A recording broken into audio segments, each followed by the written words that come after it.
Hey everyone, I'm back from Baltimore Comic-Con. Actually, I've been back for a couple of weeks. Baltimore Comic-Con was a long time ago. It was 2 or 3 weeks ago.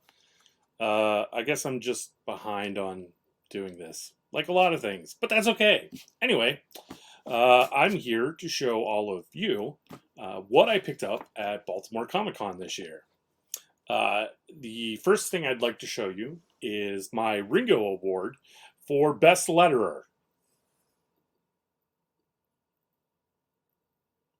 Yeah, that's right. I didn't win, but I still had a good time, and I got a cool shirt out of it. So there's always that. And a nice dinner. It's actually a really nice dinner. So, for those of you who have never been to Baltimore Comic Con, it is one of my favorite shows of the year. For me, Baltimore ranks right up there with Heroes Con. So you have Heroes Con in Baltimore. It's like a 1A and a 1B situation. They're both great. They both have their pros and minor cons, but nothing to really get that upset about. I mainly like it because there's a lot of dealers there. There's a huge artist alley, and it's only like a 4.5 hour drive from my house, which is definitely the best part. But you're not here for that. You're not here to listen to me cry into my meatball sub about not winning a Ringo Award for best letterer. Anyway, so the first book I'm going to show you is you're going to be a little surprised, mainly because it's a DC book, and I don't think I've ever shown off DC books or anything or ever talked about any of the DC books that are in my collection. But I started reading at the end of 2022 in December. I started to read the Perez Wolfman New Teen Titans run, and I really enjoyed it. I really started to like it.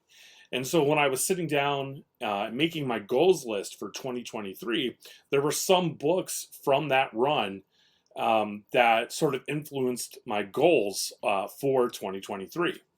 And so the first book that I picked up, and actually this is the first book in my that I actually scratched off my 2023 goals list. So it took me until September. But the first book is we've got Tales of the Teen Titans number 44 and a 9.8. This is the first appearance of Nightwing. So there you go. I really liked how they wrote Robin and later Nightwing, and I knew that I was going to have to pick this book up, but I only wanted it in a 9.8 because I'm a snob like that. It's probably why I didn't win a Ringo Award for best. And yeah, anyway, sorry. So that was the first one, and this was actually my last purchase. I bought it Saturday afternoon. So my next purchase, my next book, also a DC book, also with that Teen Titans theme. Um, I picked up DC Comics Presents number 26 and a 9.8. This was another book that was on my 2023 goals list. I wanted it in a 9.8 because, again, I guess I am a snob. But for those who don't know, this is the first appearance of the new Teen Titans. It's the first appearance of Cyborg, Raven, Starfire. I think that's it. I could check the label. We've got first appearance of the new Teen Titans in preview, first appearance of Raven, Cyborg, and Starfire. So there you go in a 9.8. I'm really happy to get this book and cross another one that was off my cross another book off my 2023 goals list. And finally, the last book I picked up. And you're probably saying to yourself, Justin, what kind of haul is this if there's no Amazing Spider-Man? And that would be a fair question. And my only response to that is to show you this beautiful copy of Amazing Spider-Man number 9 in a 5.5. So this is the first appearance of Electro, and it is my fourth Sinister Six member crossed off the list. I still need to get a 2, which is the first Vulture, and a 3, which is the first Doc Ock. But all of the other Sinister Six, I have their first appearance, including a Raw annual #1, the first true Sinister Six.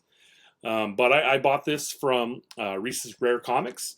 They actually had posted on their Facebook page a day or two before that all of the books they were hoping to take to Baltimore, unless someone purchased them before they left. And they posted a picture of this, and I saw it, and I saw the grade, and I saw the price, and I went, I bet you if I go and make an offer in cash, they would probably knock some money off of that. And that's exactly what they did. This was by far the cheapest 5.5 in the building. I went around and I searched. They actually even had this originally cheaper than a lot of 5.0s that I saw. So I felt like I got a really good, really fair deal on it. And again, it's another early Spider-Man villain that I can cross off the list as I work towards that goal of, getting all of the keys and then filling in the missing books as I work towards that full Amazing Spider-Man run. So that's it. That was the 3 books that I picked up at Baltimore Comic-Con. The next convention that I have coming up is New York Comic-Con. I don't anticipate I will be buying a lot of books there, just because I tend not to buy comics at New York Comic-Con. Truth be told, I actually don't like New York Comic-Con, but I feel like it's a necessary evil that I have to go to every year, because that's where you run into your editors and your publishers, and I go just to cement those working relationships that I have, and if I'm lucky, pick up some new work while I'm there. I've got a few signings scheduled. I don't know the days or times, so just follow me on Instagram. Justin, what is my Instagram name? Justin Birch Letters? Justin Birch?